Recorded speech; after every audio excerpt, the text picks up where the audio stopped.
पूरे शहर में चुटिया कटने की अफवाहें जोरों पर थी। लोग डरे हुए थे। टीवी के जरिए भी लगातार इन अफवाहों को हवा दी जा रही थी। कई इलाकों से औरतों की चुटिया कटने की खबरें आ रही थी। कोई टीवी चैनल इसके पीछे चुड़ैल का हाथ बता रहा था तो कोई पाकिस्तान और चीन की साजिश बता रहा था। इन खबरों को देखकर लोग और डर गए थे। मेरे पति राहुल रेलवे में थे और गोरखपुर में उनकी पोस्टिंग थी। पटना के पास एक छोटे से कस्बे किशनपुर में मेरी ससुराल थी। शादी के बाद मैं अपने ससुराल ज्यादा दिनों तक नहीं रही और अपने पति के पास गोरखपुर आ गई। पिछले साल जब मेरे देवर प्रकाश की शादी हुई थी तब मैं कुछ दिनों के लिए अपनी ससुराल किशनपुर गई थी और शादी के तुरंत बाद ही गोरखपुर लौट आई। 2 साल गोरखपुर रहने के बाद राहुल का ट्रांसफर होने वाला था, इसीलिए राहुल के कहने पर मैं कुछ दिनों के लिए अपनी ससुराल किशनपुर आ गई। मेरे छोटे से कस्बे किशनपुर में चुटिया कटने की 2-4 वारदातें हो चुकी थी। किसी औरत के साथ इस तरह की वारदातें हमेशा घर के अंदर ही होती थी। जब औरत घर में सो रही होती थी तो कोई चुड़ैल उसकी चुटिया काट कर गायब हो जाती थी। जब औरत सोकर उठती तो उसे जमीन पर उसकी चुटिया कटी हुई मिलती। लोगों का मानना था कि यह सब कलयुग का प्रकोप है। बुरी आत्माएं चारों ओर फैल चुकी है और वही बुरी आत्माएं औरतों की चुटिया काट रही है। लेकिन मैं मनोविज्ञान की छात्रा होने के कारण इन सब बातों को नहीं मानती थी। मुझे लगता था कि औरत खुद ही अपने बालों को काट कर शोर मचाती है कि उसकी चुटिया कट गई। इसके पीछे का मनोविज्ञान ये था कि जिन औरतों को घर में कोई नहीं पूछता था, ऐसा करने से वह औरत चर्चा के केंद्र में आ जाती थी और सैकड़ों लोग उसके बारे में बातें करने लगते, या फिर घर का ही कोई सदस्य मौका पाकर औरतों की चुटिया काट देता था। इसके पीछे भी वही मनोविज्ञान काम कर रहा था। जब अफवाहें फैलती हैं तो लोगों को इन अफवाहों में मजा आने लगता है और फिर हर आदमी इस तरह के झूठ का हिस्सा हो जाता है। मीडिया को बैठे बैठाए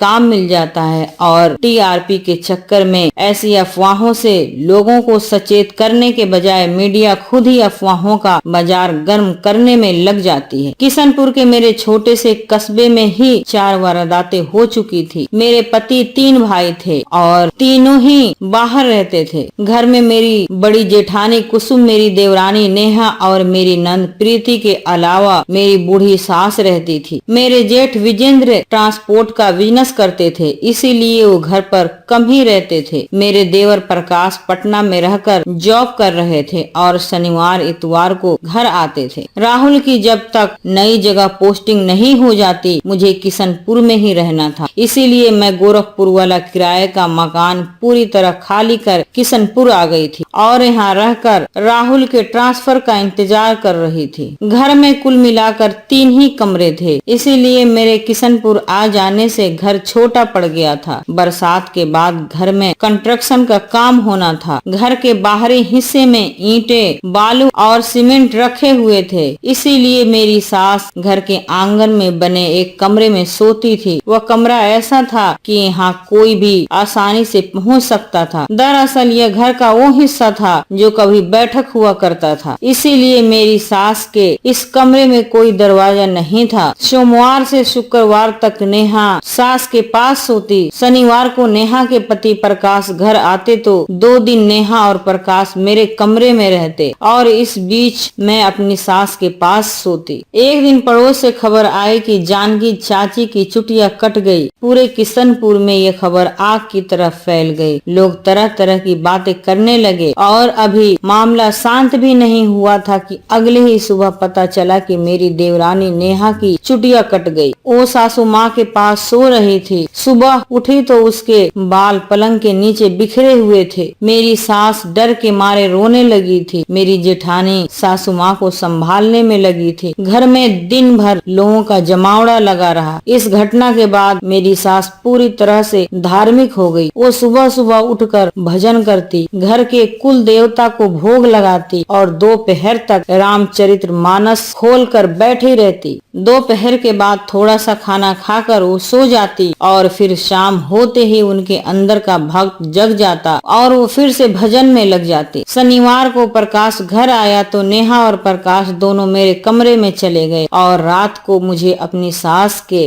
पास सोना पड़ा। सुबह जब मेरी सास के रोने की आवाज मेरे कानों में सुनाई दी तो मैं झट से उठी और देखा कि मेरी सास की चुटिया कट चुकी थी। जमीन पर बाल ही बाल बिखरे पड़े थे। थोड़ी देर में मेरी जेठानी कुसुम और देवरानी नेहा भी वहाँ आ गई। दोनों को जब माँ की चुटिया कटने की बात मालूम चली तो दोनों ही माँ को संभालने में लग गए। मेरी जेठानी कुसुम ने मुझसे पूछा, रात को तुम माँ जी के साथ सोई थी ना? कोई आया और माँ जी के बालों को काट कर चला गया, तुम्हें पता ही न चला? मैंने कहा, दीदी यकीन मानो मुझे कुछ नहीं पता चला। अपनी माँ के कमरे से शोर सुनकर मेरी नंद प्रीति भी आ गई। माँ को रोता हुआ देखकर प्रीति ने पूछा, क्या हुआ माँ, तुम इतना रो क्यों रही हो? मेरी जेठानी ने झट से जवाब दिया, प्रीति तुम्हें दिखाई नहीं दे रहा? जमीन पर देखो, माँ जी के सुंदर बाल जमीन पर बिखरे पड़े हैं। प्रीति ने जब माँ जी के पलंग के नीचे की ओर देखा तो उसके भी होश उड़ गए। वहाँ बालों का ढेर लगा हुआ था। मैंने उन बालों को हाथ लगाया ही था कि मेरी जेठानी कुसुम ने कहा, उन बालों को अभी हाथ भी मत लगाना, मैंने तुम्हारे जेठ को कॉल कर दिया है। वो बोले हैं कि जब तक पड़ोस के गांव से हमारे गुरुजी नहीं आ जाते तब तक कोई भी माँ जी के कटे हुए बालों को हाथ नहीं लगाएगा। थोड़ी देर में ही हमारे घर फिर से लोगों की भीड़ लगनी शुरू हो गई। लोगों को देखकर माँ जी और जोर से रोने लगती और मेरी जेठानी एक एक आदमी को पूरा वाकया सुनाती। दोपहर तक गुरुजी आ गए और उन्होंने शाम तक घर में विधि विधान किया और मेरी सास से दक्षिणा लेकर विदा हो गए। पूरे दिन मेरे कस्बे में मेरी सास की चुटिया कटने की चर्चाओं का बाजार गर्म रहा। लोगों का मानना था कि मेरे घर पर किसी बुरी आत्मा का साया था जिसने पहले मेरी देवरानी की चुटिया काट दी और अब मेरी सास के भी बाल कुतर दिए थे। लेकिन मैं ऐसा नहीं सोचती थी। मुझे लगता था कि यह घर के किसी सदस्य या अड़ोस पड़ोस के किसी शख्स की शरारत थी। मेरे पति राहुल बेहद सुलझे हुए इंसान थे। वो भी मेरी तरह ही थे। किसी घटना के पीछे के कारणों को जाने बिना यूं ही नहीं मान लेते थे। इसीलिए घर के लोग किसी भी धार्मिक काम में उनकी राय लेना पसंद नहीं करते थे। लेकिन मेरे लिए तो हर बात पर उनकी राय बेहद जरूरी होती थी, क्योंकि उनकी बातें पूरी तरह तर्क पर आधारित होती थी। रात को घर के सारे काम से फारिग होने के बाद मैं अपने कमरे में गई और अपने पति राहुल को फोन लगाकर सारी बात बता दी। वो बोले, वंदना, मैं जानता हूँ कि नेहा और माँ जी के साथ हुई इस घटना के पीछे किसी बुरी आत्मा का हाथ नहीं, बल्कि यह किसी इंसान की ही शरारत है। अगर यह इंसान घर का कोई सदस्य है तो कोई बात नहीं, लेकिन मुझे चिंता इस बात की है कि अगर इस घटना के पीछे कोई बाहरी आदमी हुआ तो यह बेहद गंभीर मामला हो सकता है। जो आदमी घर में घुसकर माँ के बालों को काट सकता है, वो घर में घुसकर किसी बड़ी घटना को भी अंजाम दे सकता है। मैंने कहा, घर में हम 5 औरतों के अलावा है ही कौन? कुसुम भाभी का बच्चा तो अभी 3 साल का ही है, वो ऐसा नहीं कर सकता। फिर ऐसा कौन कर सकता है? मुझे तो लगता है कि यह किसी बाहरी शख्स का ही काम है जो रात के अंधेरे में 4 दीवारी को लांघकर घर में घुसा। राहुल ने कहा, वंदना, तुम पढ़ी लिखी हो, इस वक्त तुम समझदारी से काम लो और किसी भी तरह पता लगाने की कोशिश करो कि नेहा और मेरी माँ के बालों को काटने वाली वो चुड़ैल कौन है। मैं भैया से कह देता हूँ कि वो प्रकाश को घर में रखकर कंस्ट्रक्शन का काम पूरा करवा लें, ताकि रात बिरात घर में किसी बाहरी के घुसने का डर खत्म हो जाए। मैंने पूछा, तुम्हारे ट्रांसफर का क्या हुआ? राहुल ने कहा, वंदना, इतना तो कंफर्म है कि मुझे अब लखनऊ में पोस्टिंग मिलेगी, लेकिन अभी थोड़ा वक्त और लगेगा। मैंने कहा, राहुल, यहाँ तुम कितना भी बड़ा महल बनवा दो, लेकिन मुझे किशनपुर में नहीं रहना है। जल्दी से लखनऊ की पोस्टिंग लो और मुझे बुला लो। 1 सप्ताह बीत चुके थे। एक दिन सुबह मैंने चाय बनाई और 1 कप चाय हाथों में लिए अपनी सास के कमरे की ओर बढ़ गई। देखा तो मेरी जेठानी कुसुम मेरे सास के सर में तेल लगा रही थी। मैंने चाय अपने सास के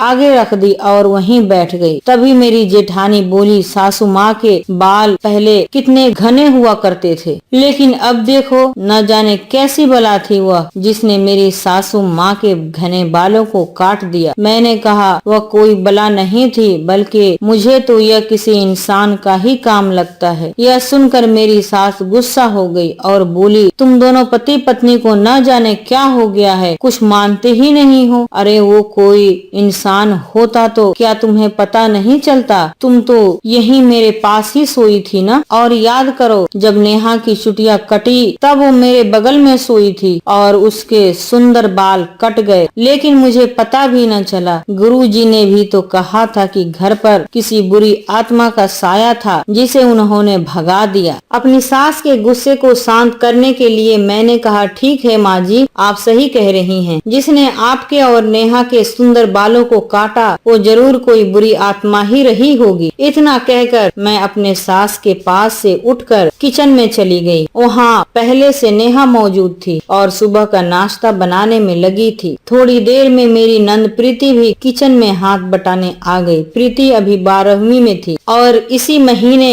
उसके बोर्ड के एग्जाम होने वाले थे। फिर भी वो हर काम में मेरा हाथ बटाती थी और अपनी हर समस्या पर मुझसे बात करती। उसे मेरी सलाह ज्यादा अच्छी लगती थी। प्रीति का इस तरह मुझसे घुल मिल कर रहना मेरी जेठानी कुसुम को जरा भी पसंद नहीं था। वो चाहती थी कि प्रीति मुझसे दूर रहे और कुसुम के इशारों पर चले, लेकिन प्रीति ऐसा नहीं करती थी। इसी बात से कुसुम प्रीति से चिढ़ती थी और प्रीति की मामूली गलतियों पर भी उसे डांट दिया करती या माँ जी से शिकायत लगा देती। घर में हुई दोनों वारदातों को लेकर प्रीति कंफ्यूजन में थी। वो अपनी माँ और अपनी बड़ी भाभी की बातें सुनती तो उसे लगता कि सच में घर में किसी बुरी आत्मा का वास हो गया था, लेकिन जब वह मेरे पास आती तो मेरी बातें सुनकर उसे लगता कि इसमें किसी इंसान का ही हाथ हो सकता है। अगली सुबह हम तीनों किचन में ही थे कि मेरी जेठानी सज धज कर तैयार नजर आई। थोड़ी देर में वो किचन में दाखिल हुई तो मैंने मजाक के अंदाज में पूछा, क्या बात है भाभी, लगता है आज बड़े भैया घर आने वाले हैं। लेकिन मेरी बात पर मुस्कुराने की बजाय वो गुस्से में बोली, वंदना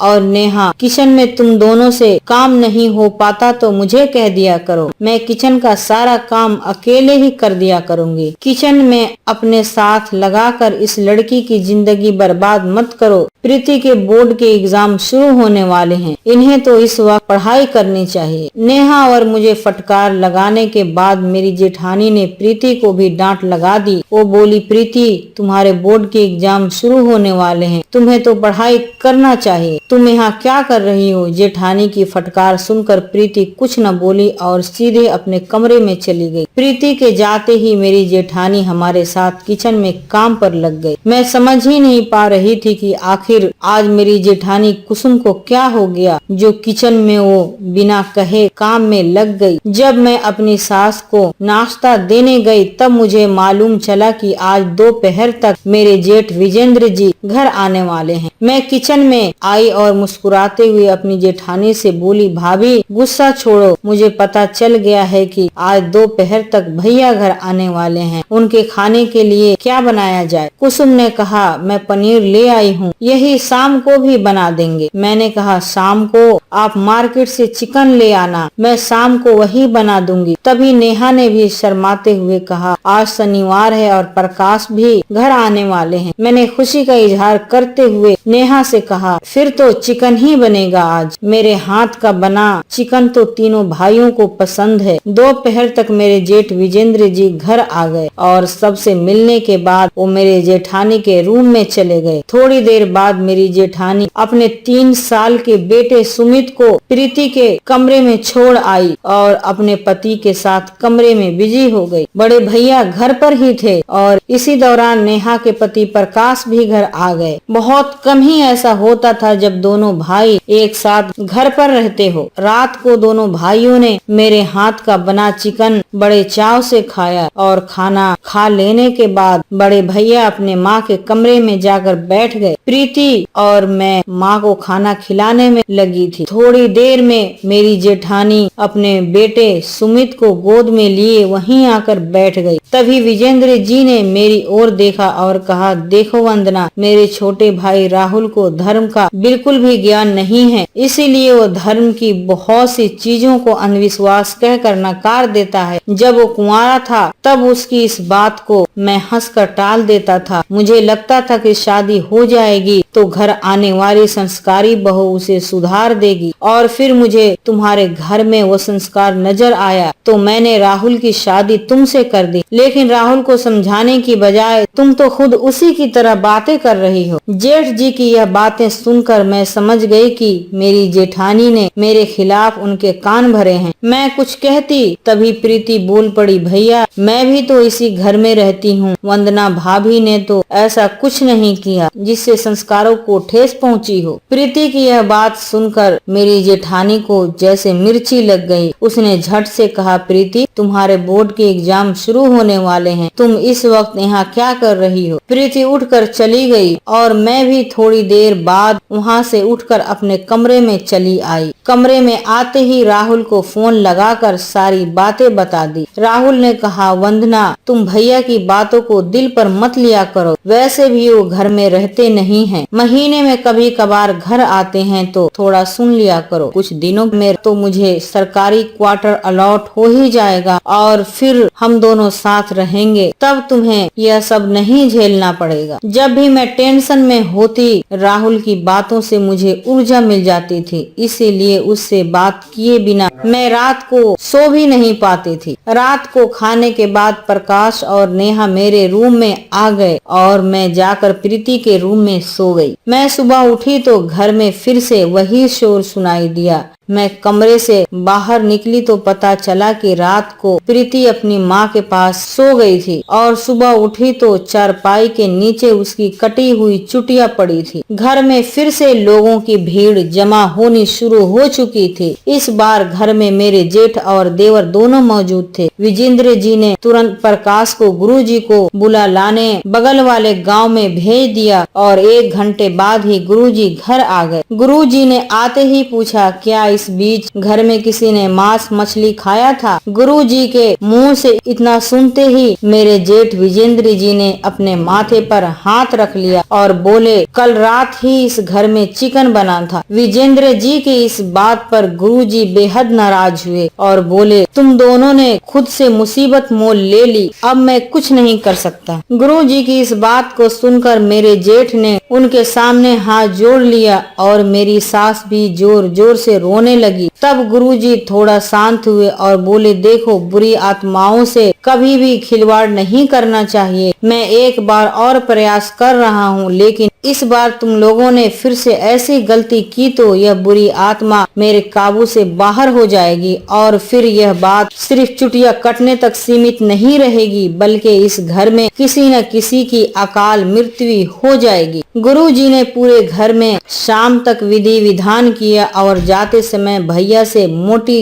दक्षिणा लेकर चले गए। गुरुजी के जाते ही मेरी सास और मेरे जेठ ने मुझे जी भर कर कोसा, क्योंकि उन्हें मेरी जेठानी ने बताया कि घर में चिकन बनाने का आइडिया मेरा था। मेरे जेठ ने कहा, वंदना क्या अब भी तुम्हें यह सब किसी इंसान का ही काम लगता है। तुम्हारी वजह से मैं घर में किसी की अकाल मृत्यु नहीं चाहता, इसीलिए तुम कुछ दिनों के लिए अपने मायके चली जाओ। जेठ की इस बात से मेरी सास भी सहमत थी कि मैं कुछ दिनों के लिए अपने मायके चली जाऊं, लेकिन मेरी नंद प्रीति और मेरी देवरानी नेहा को यह बात बिल्कुल पसंद नहीं आई। अपनी माँ और अपने भैया को गुस्से में देखकर प्रीति उनसे कुछ नहीं बोली और मेरे पीछे पीछे मेरे कमरे में चली आई और बोली, भाभी मैं जानती हूँ कि मेरी चुटिया किसने काटी। वो चुड़ैल कोई और नहीं बल्कि बड़ी भाभी कुसुम ही है। नेहा भाभी और मेरी माँ की चुटिया भी इसी चुड़ैल ने काटी थी।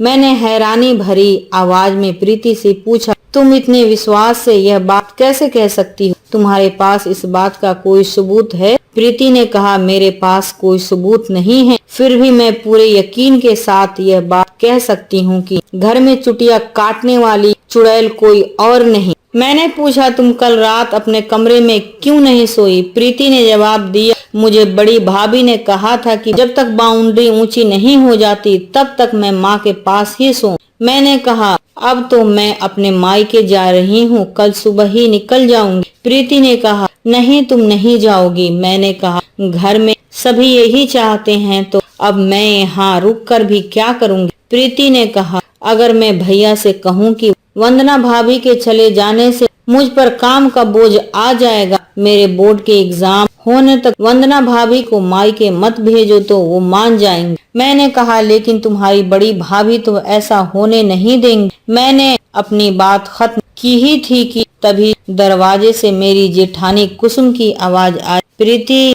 तुम्हारे बोर्ड की एग्जाम है, तुम इस वक्त वंदना के रूम में क्या कर रही हो। अपनी बड़ी भाभी की आवाज सुनकर प्रीति बाहर की ओर निकल गई और प्रीति के जाते ही मैंने राहुल को फोन लगाकर सारी बात बता दी। राहुल ने कहा वंदना तुम कहीं नहीं जाओगी, मैं अभी भैया से बात करता हूँ। मैंने कहा राहुल तुम भैया से कुछ मत कहो और मुझे मायके जाने दो, जब तुम्हारी लखनऊ में ट्रांसफर हो जाए तो मुझे वहीं बुला लेना, मैं अब लौटकर कभी किशनपुर नहीं आऊंगी। राहुल ने कहा वंदना कुछ दिनों में चुटिया कटने की अफवाहें खत्म हो जाएंगी और लोग भूल जाएंगे, उसके बाद तुम कभी भी घर की चुड़ैल को नहीं पकड़ पाओगी, इसीलिए जब तक मामला जोरों पर है तुम्हें किशनपुर में ही रहना होगा। मैंने कहा लेकिन मैं भैया और सासू माँ की बातों को कैसे टाल सकती हूँ, दोनों चाहते हैं कि मैं अपने मायके चली जाऊँ। राहुल ने कहा यह काम तुम मुझ पर छोड़ दो। अगली सुबह मैं बिस्तर से उठी और मायके जाने की तैयारियों में लग गई। थोड़ी देर बाद ही प्रीति ने मेरे कमरे के बाहर से मुझे आवाज लगाई, भाभी माँ के कमरे में आ जाओ। प्रीति की यह बात सुनकर मैं घबरा गई और तुरंत माँ जी के कमरे में पहुँची तो देखा कि जेठ और जेठानी दोनों वहीं बैठे माँ के साथ सुबह की चाय पी रहे थे। मुझे देखते ही मेरे जेठ ने कहा वंदना प्रीति के बोर्ड के एग्जाम हैं, तब तक तुम यहीं रुको। माँ जी ने भी मुझसे रुकने की बात की तो जेठानी के पास मुझे मायके भेजने का कोई बहाना नहीं बचा और उसने भी मुझसे कह दिया वंदना तुम मायके जाकर क्या करोगी, कल से कंस्ट्रक्शन का काम शुरू हो रहा है, घर में काम बढ़ जाएगा और मैं अकेले घर में क्या क्या करूँगी, इसीलिए तुम अब कहीं नहीं जाओगी। मैंने प्रीति की ओर देखा तो उसका चेहरा खिल चुका था। मैंने भी मायके जाने का इरादा छोड़ दिया और अपने काम में लग गया। एक सप्ताह में घर की बाउंड्री ऊंची करने का काम पूरा हो गया और विजेंद्र जी अपने काम पर चले गए। बाउंड्री ऊंची हो जाने के बाद घर पहले से ज्यादा सुरक्षित हो चुका था। अब कोई बाउंड्री को पार कर घर में नहीं घुस सकता था। एक दिन प्रीति का ऑमलेट खाने का मन हुआ तो मैंने साफ इनकार कर दिया, लेकिन वो नहीं मानी तो मैंने उससे कहा कि जाकर दुकान से अंडे ले आओ, मैं ऑमलेट बनाकर तुम्हारे कमरे में पहुंचा दूंगी, लेकिन ध्यान रहे कि इस बात की तुम्हारी माँ और भाभी को बिल्कुल भनक नहीं लगनी चाहिए, वरना घर की चुड़ैल फिर से जिंदा हो जाएगी। सुबह के नाश्ते के बाद जब मैंने देखा कि मेरी जेठानी अपने कमरे में जा चुकी है तो मैंने 4 अंडों का ऑमलेट बनाया और उसे प्रीति के रूम में दे आई। शाम के वक्त मेरी सास के चिल्लाने की आवाज मेरे कानों में गई। मैं दौड़ी हुई उनके कमरे तक पहुंची। मेरी सास अपने पलंग पर बैठी रो रही थी और मेरी जेठानी उनके पास बैठी उनकी पीठ सहला रही थी। बगल में खड़ी प्रीति के चेहरे का रंग उड़ा हुआ था। मैंने कहा क्या हुआ माँ जी? माँ जी कुछ कहती उससे पहले ही मेरी जेठानी ने गुस्से में चिल्लाते हुए कहा वंदना तुम चाहती हो कि मेरी सास की अकाल मृत्यु हो जाए। मैंने कहा आप ये कैसी बातें कर रही हैं दीदी, मैं ऐसा क्यों चाहूंगी। मेरी जेठानी ने कहा तुमने आज घर में ऑमलेट क्यों बनाया, तुम्हें पता है ना कि गुरुजी ने क्या कहा था, लेकिन गुरुजी की बातों से तुम्हें क्या फर्क पड़ता है। अब इस घर में जो होगा उसे कोई नहीं रोक सकता। मैं तो अपने बेटे सुमित को लेकर आज ही अपने मायके चली जाऊंगी। जेठानी के मुंह से ये बात सुनकर मैं प्रीति की ओर देखने लगी। वो सर नीचे किए खड़ी थी। तभी मेरी सास ने रोते हुए कहा वंदना तुम मुझे क्यों मारना चाहती हो। मैं कुछ कहती तभी प्रीति बोल पड़ी माँ मैं आपसे कह रही हूँ ना कि वो ऑमलेट वंदना भाभी ने नहीं बनाया, बल्कि उन्हें तो इस बात की जानकारी भी नहीं है। मेरा ऑमलेट खाने का मन हुआ तो मैं जाकर दुकान से अंडे लेकर आई। मैंने खुद ही ऑमलेट बनाया। और अपने कमरे में ले जाकर खाने लगी। तभी सुमित आ गया और मैंने थोड़ा सा उसे भी खिला दिया। प्रीति की बात खत्म हुई तो माँ जी ने अपनी बड़ी बहू से कहा, तू विजेंद्र को फोन कर और उससे कह दे कि वो गुरुजी को किसी तरह मनाकर फिर से घर में लाए ताकि आने वाले मुसीबत टल सके। दिन भर मैं अपनी सास के तानों को सुनती रही। इस बार मेरे साथ मेरी नंद प्रीति भी निशाने पर थी। दिन भर रोने की वजह से रात को फिर से माँ जी की तबीयत खराब हो गई, लेकिन प्रीति ने अपने माँ के पास सोने से मना कर दिया। मेरी जेठानी ने भी सुमित की तबीयत खराब होने का बहाना बनाकर सास के पास सोने से मना कर दिया। मैं समझ गई कि आज मुझे ही सास के कमरे में सोना पड़ेगा। रात को राहुल से बात करने के बाद मैं अपना बिस्तर लेकर अपनी सास के कमरे की ओर जाने लगी। तभी प्रीति अपने कमरे से निकली और मेरे करीब आकर धीरे से बोली, भाभी आज की रात चौकन्ना रहना, चुड़ैल को मौका मिल गया है। मुझे लगता है कि आज रात तुम्हारी चुटिया कटेगी। प्रीति नहीं जानती थी कि आज की रात मैं पूरी तैयारी करके सास के कमरे में जा रही थी। यह मेरे लिए चुड़ैल को पकड़ने का मौका था। मैंने अपनी सास को रात की दवा खिलाई और उनके बगल वाले पलंग पर अपना बिस्तर कर लेट गई।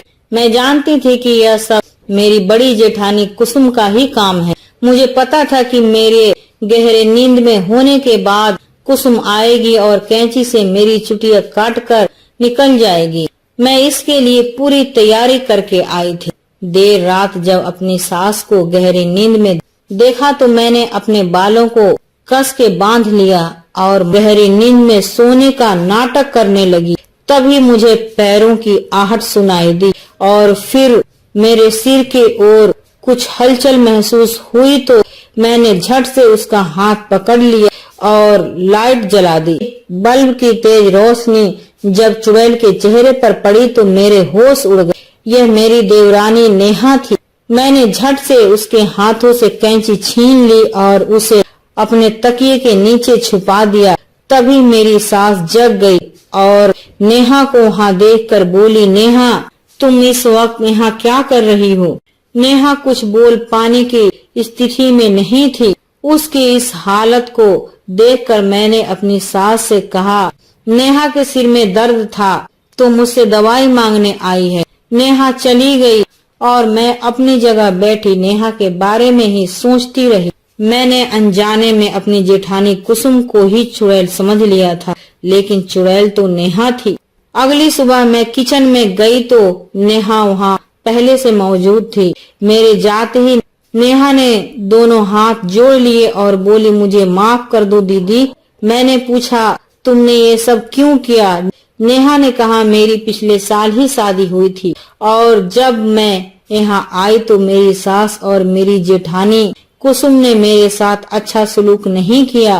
वो मुझे दहेज को लेकर ताने मारते थे और दिन भर काम करने के बाद भी वो लोग मुझे कामचोर कहते थे। कई बार मेरे हाथ का खाना मेरे मुंह पर फेंका गया, लेकिन मैं सब कुछ सहती रही क्योंकि मेरे पति प्रकाश को अपनी माँ और भाभी की गलती नजर नहीं आती थी। तब तुम अपने पति के साथ गोरखपुर में रहती थी और जब पिछले महीने तुम यहाँ आई तो मुझे थोड़ी सी राहत मिली और इसी दौरान किशनपुर में चोटी कटवा वाला शोर भी फैला हुआ था। मैंने इसी का फायदा उठाया और सबसे पहले मैंने अपने बाल काटे ताकि किसी को मुझ पर शक न हो। मैंने पूछा, तुम्हारे साथ कुसुम और सास ने बुरा बर्ताव किया था तो तुमने प्रीति और मेरे बाल क्यों काटे? नेहा ने कहा, जब मैंने अपने और अपनी सासू माँ के बाल काट दिए थे तब घर में सबसे ज्यादा बेचैन कुसुम और सासू माँ ही थी। उनकी हालत देखकर मेरे दिल को ठंडक महसूस हुई। इसीलिए एक दिन मैंने प्रीति के भी बाल काट दिए। कुसुम और सासू माँ की हालत खराब हो गई। यह देखकर मुझे फिर से बहुत सुकून मिला और जब मैंने देखा कि मामला ठंडा हो रहा है तो कल रात मैं तुम्हारे कमरे में गई, लेकिन तुमने मुझे पकड़ लिया। मुझे माफ कर दो दीदी। यह बात घर में किसी को मत बताना। मैं तुम्हारे पांव पड़ती हूँ। नेहा की बातें सुनकर मैं बेहद हैरान थी। मैंने कहा, तुमने गलती तो बहुत बड़ी की है। इस घर में तुम्हारे साथ गलत हो रहा था, इसका मतलब ये नहीं था कि तुम ऐसा गंदा मजाक उन लोगों के साथ करोगी। नेहा ने रोते हुए मेरे पैरों को पकड़ लिया और बोली, मुझे माफ कर दो दीदी। मैंने उसे उठाया और गले से लगा लिया। नेहा ने कहा, तुम लखनऊ मत जाओ दीदी, तुम चली जाओगी तो मैं फिर यहाँ अकेली हो जाऊंगी और ये दोनों फिर से मुझे परेशान करेंगे। मैं नेहा को किचन में ही छोड़कर अपने कमरे में आ गई और राहुल को कॉल लगा दिया। राहुल ने कहा, मैं जानता हूँ कि तुम वहाँ कितनी परेशानी में हो। मैं कल ही आ रहा हूँ, अब तुम उस घर में नहीं रहोगी। मैंने कहा, लखनऊ में किराए पर रहने से अच्छा है कि मैं किशनपुर में अपने ससुराल में रहूं। यहाँ मेरा मन लग रहा है। अब मैं फिलहाल लखनऊ नहीं जाऊंगी। मेरी यह बात सुनकर राहुल बेहद खुश हो गया।